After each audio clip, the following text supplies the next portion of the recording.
Hi friends, చూస్తున్నారుగా నాకైతే ఈ బడ్స్ అయితే దొరికినాయి ఈరోజు అంటే 24/9/2024 మధ్యాహ్నం 11:30 దొరికినాయి నాకు.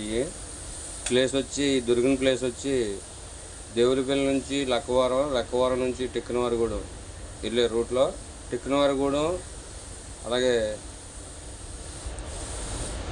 దేవులపల్లి రోడ్లో నాకు ఈ దొరికినాయి. మరి మీ ఎవరైనా అయితే నాకు ఫోన్ చేయండి, నా నెంబర్ పెడుతున్నాను. మీరు ఎక్కడ ఉన్నారో చెప్తే నేను పంపిస్తాను, లేదు నేను ఎక్కడ ఉన్నానో చెప్తాను, మీరు వచ్చి తీసుకుంటారు. కానీ ఈ బడ్స్ అయితే చాలా కాస్ట్లాగా ఉన్నాయి. నాకు చాలా బాధ అనిపించింది, ఎవరో పాపం పాడేసుకున్నారని. నేను అందు గురించి వీడియోలో అయితే పెడుతున్నాను. ఇందులో అయితే ఒకటే ఉంది, మరి ఇంకోటి మీ దగ్గర ఉంటుంది. ఎవరిదైతే వాళ్ళకి కాల్ చేయండి, నేనైతే మీకు రెస్పాండ్ అవుతాను. Okay friends.